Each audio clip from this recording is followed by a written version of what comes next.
She never imagined that one signature would change her life forever.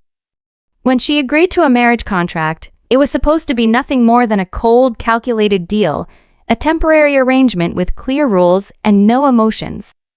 But from the moment she walked down the aisle, she realized she had signed away more than just her name. She had stepped into the world of a man who played by his own rules.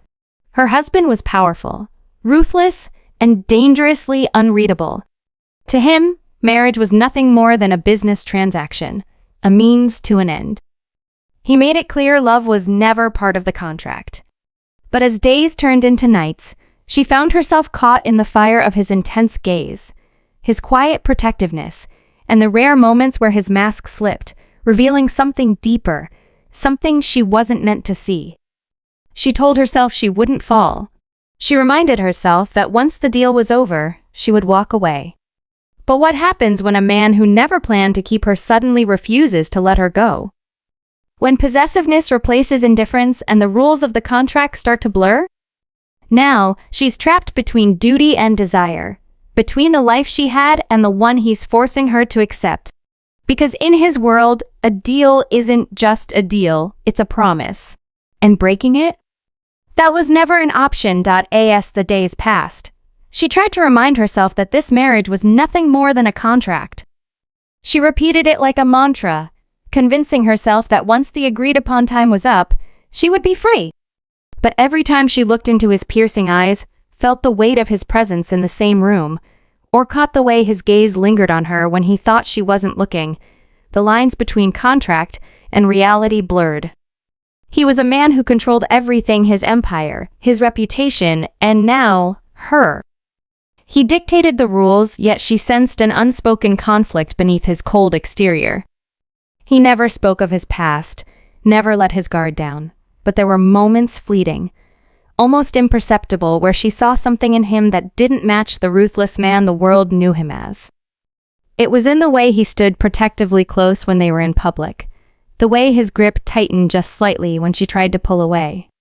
He was possessive in a way that confused her, especially when he had made it clear that he felt nothing. And yet, the moment she tried to gain even an inch of freedom, his grip tightened. She had tested it once just to see if there was a part of this arrangement that still belonged to her. She had stepped out for a breath of fresh air, finding solace in the idea that she could still make her own choices. But the moment he found her standing outside alone, his expression darkened, his voice dangerously quiet as he asked, "Are you forgetting what you signed?" That night, she realized the contract wasn't just about time. It was about control. The more she resisted, the more possessive he became. When she distanced herself, he found reasons to keep her close. When she ignored him, he created situations where she had no choice but to acknowledge his presence. And when she questioned why he cared if she was nothing more than a temporary part of his life, his only response was a sharp gaze, a muscle ticking in his jaw, but no answer. But she wasn't the only one trapped in this. She had started to notice the way his temper flared when another man so much as spoke to her. The way his voice turned sharp whenever she expressed thoughts of leaving. There was a storm in him, one he refused to acknowledge, but she could feel it brewing. And then came the night everything shifted.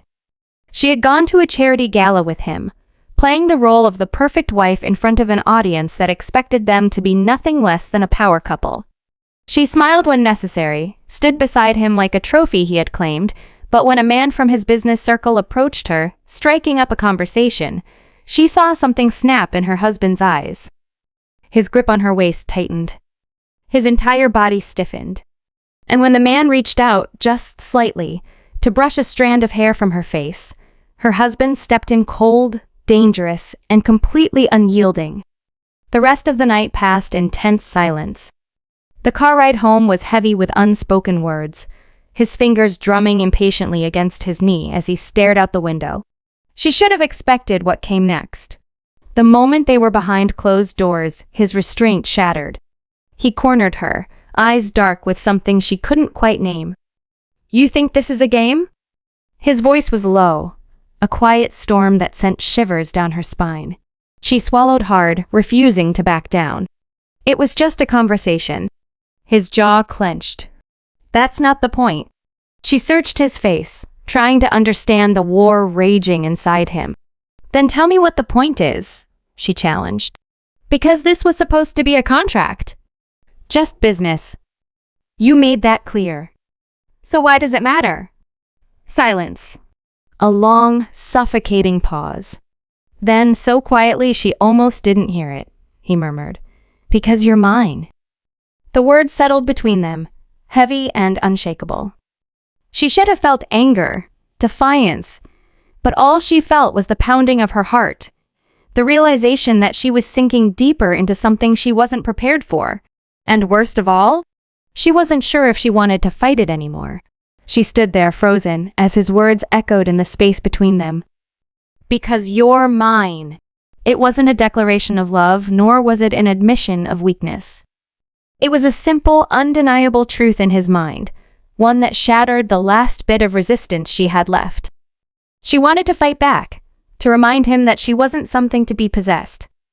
But when she met his gaze, dark, conflicted, and burning with something raw, she realized that this wasn't just about control.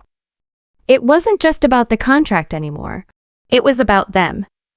Days passed, but his words never left her mind. He didn't bring it up again, didn't try to explain, but everything changed after that night. His touch lingered longer. His protectiveness grew more intense. And every time she tried to convince herself that this was nothing more than an arrangement, he did something that made her question everything. Like the night she fell asleep in his study, waiting for him to return. When she woke, she was in bed, wrapped in warmth, his jacket draped over her like a silent admission that he cared more than he wanted to. Or the time she caught a fever and insisted she was fine, only to find him by her side the entire night, quietly watching over her with a furrowed brow, his fingers brushing against her wrist as if making sure she was still there. It was in the way he looked at her when he thought she wasn't paying attention. It was in the way he always found an excuse to keep her close. And yet, he still wouldn't say the words. She tried to tell herself it didn't matter. That when the contract ended, she would walk away, just as planned. But the thought of leaving now felt like a lie she was telling herself. And then, everything fell apart. She should have seen it coming. The warnings had been there, lingering in the hushed conversations around him, the tension in his shoulders whenever certain names were mentioned.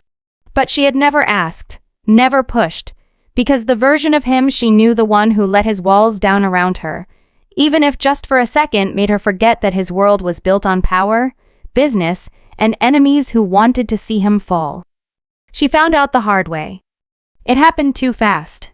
One moment, she was leaving the estate, needing air, space, anything to clear her mind. The next, she was being pulled into a car she didn't recognize. Fear clawing at her throat as an unfamiliar voice muttered, "Your husband has taken too much. Now, let's see what he's willing to lose." She wanted to believe he would come for her, that he would tear the city apart if he had to. But as the hours passed, doubt started to creep in. Maybe she was just another piece on his chessboard. Maybe she had mistaken his protectiveness for something deeper. Maybe... The door burst open and he was there. Not the controlled, unreadable man she had grown used to, but someone else entirely. Someone terrifying. His suit was disheveled, his jaw clenched so tightly it looked painful. His hands were stained. She didn't want to think about what with, but his eyes were locked onto her with a fury so intense it sent a shiver down her spine. No words were spoken. No explanations were given. One second, her captor was standing behind her, and the next, he was on the floor, groaning in pain as her husband stood over him, breathing heavily, fists clenched. And then his hands were on her, gripping her shoulders, his touch rough, frantic, as if making sure she was real. "Did they hurt you?" His voice was hoarse, barely above a whisper. She shook her head, unable to speak. Something in his expression cracked just for a second. He pulled her in tight, unrelenting, his body rigid as if he was still caught between rage and relief. "I thought I lost you." And suddenly, everything made sense. This wasn't about control. It had never been. She was his, yes, but not in the way she had feared. She was his because he had given a part of himself to her, a part that he never planned to let go of. The contract had never meant anything. Not really. She pulled back just enough to meet his gaze, her heart pounding. What happens when the contract ends? His eyes darkened, his grip tightening. It already has. And with those words, the last of her resistance crumbled. She had signed a marriage contract thinking it was temporary. A deal. A means to an end. But she had been wrong. Because what they had now? It was real. And neither of them was willing to let it go.